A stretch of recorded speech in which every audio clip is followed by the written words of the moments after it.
بسم الله الرحمن الرحيم الحمد لله رب العالمين والصلاة والسلام على أشرف المرسلين سيدنا ونبينا وحبيبنا محمد صلى الله عليه وعلى آله وصحبه وسلم تسليما كثيرا. Inshallah ta'ala, today we are going to continue our fiqh of fasting with the Imam and learning the fiqh, the understanding of our fasting rules so we can fast Allah subhanahu wa ta'ala with knowledge, inshallah. So I'm going to run the questions that I received, inshallah ta'ala, for pertaining to Siyam. Now, one thing that I want to start with, and we were going to come to this later on, inshallah, about Zakatul Fitr. Zakatul Fitr is something that pertains to the end of the month, really to the end of the month, right before Salatul Eid. Okay? So, however, the people are asking, why do we collect Zakatul Fitr ahead of time? This is just for logistical issues, because you want to collect the money, you want to take care of the local ones, and then you want to also transfer the money overseas where the people are in need. And that's why we collect it ahead of time, because people are really confused. How do you collect it, like, if even few minutes before Salatul Eid, and how do you distribute the money? We don't. We really make a projection, like over the years. We say almost like from Salatul Eid, we collect, let's say, $20,000 or $50,000, for example. So we make a projection on the 25th of Ramadan, and we pay the Zakatul Fitr on your behalf, with an estimation and projection. And we usually pay way more, because it's from the zakah money to the poor people, so they are in need anyway. And then when you do pay the money during the time of Eid, then uh, then you're all set, inshallah ta'ala. So that's just, and we will cover this more on the zakat al-fitr toward the end. So we talked yesterday about the traveler rulings. So now let's take, inshallah ta'ala, quick questions and answers about the rulings of traveler. The ruling of travelers: you do not have to break your fast during travel, but it's a concession for you to break your fast. That's all. So if you want to break your fast, then you can break your fast during your travel. Let's say you're traveling for almost a whole day from one airport to another, or from one connection to another. And it's really troublesome, and the difference of time, you're going to the West Coast, for example, and you're having an extra 3 hours. So you decide to break the fast. That's absolutely fine. What if it's just a very simple travel, just from Raleigh to Charlotte, for example? It's a very easy travel. Can you break the fast? The answer is yes. So it was not based on hardship that you go through. It was just based on the illah, is the travel itself. The purpose of the concession is the travel itself, is not about if it's hard or not. So this is something that we have many questions. Where do I have when is it legitimate for me to break the fast? Whenever you travel and it's defined to be travel, you don't say I'm just going next door to Charlotte. You always say I'm traveling to Charlotte, I'm traveling to Virginia, and what have you. So that's the urf and the definition of travel among the people. Now, while you're on travel, you break the fast. That is by consensus of the scholars. You're fine to do.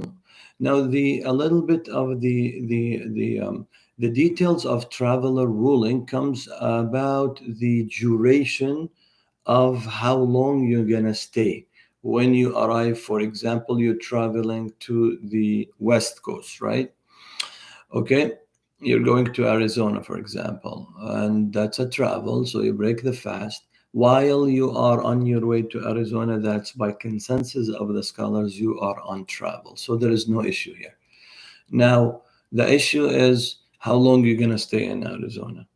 And some scholars have really differentiated, and they said your concession is not an open concession. So it is something that depends on how long you're going to stay.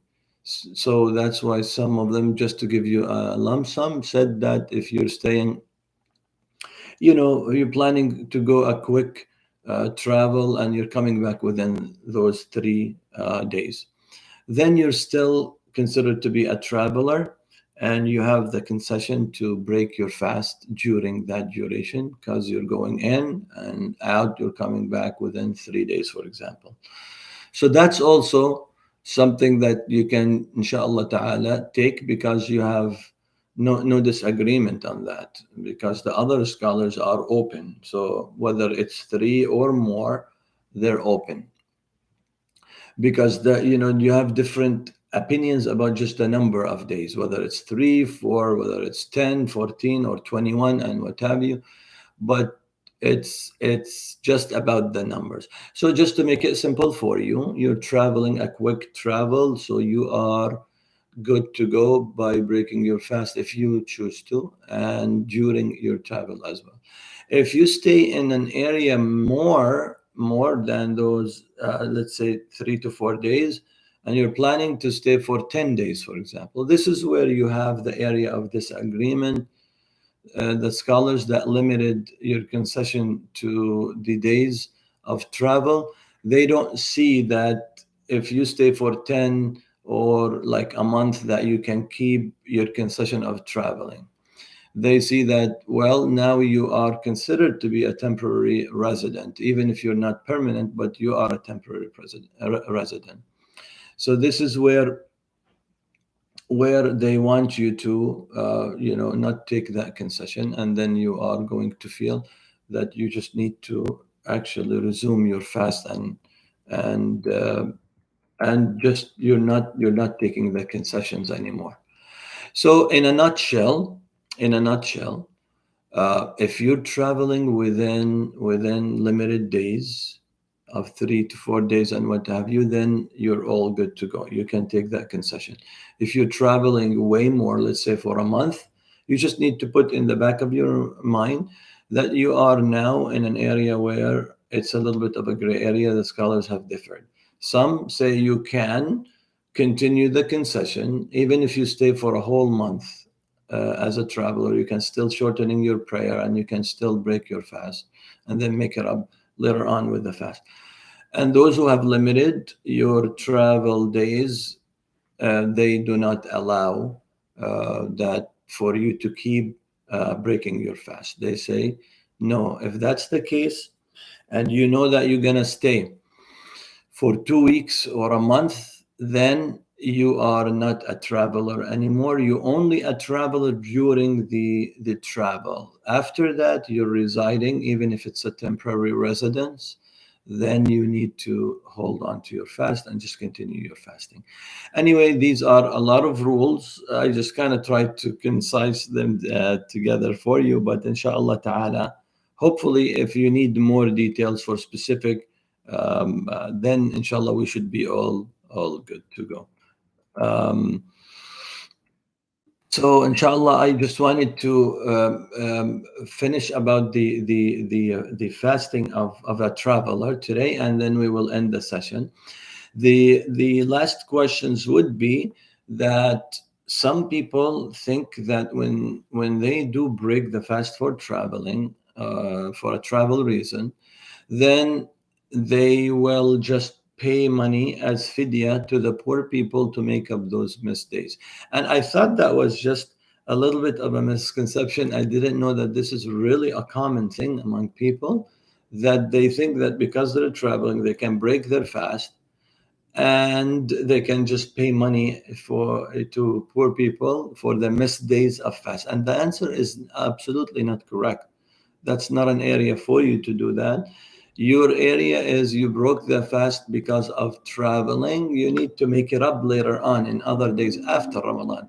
That's your default, right? Your default is not to go and feed the poor people. Feeding the poor people with what we call the fidya is to a different category that we are going to cover, inshallah. When we get to it, we are going to cover, inshallah, which is most likely, inshallah, tomorrow, the next session about, because it's the beginning of the month and some people are asking about the fidya ruling. So we will cover it. I'll plan to cover it tomorrow. But your default is you are going to make up the days that you missed during your travel. May Allah subhanahu wa ta'ala accept from you all. May Allah subhanahu wa ta'ala give you the knowledge to worship Allah subhanahu wa ta'ala accordingly. Allahumma ameen. Jazakum Allahu khairan.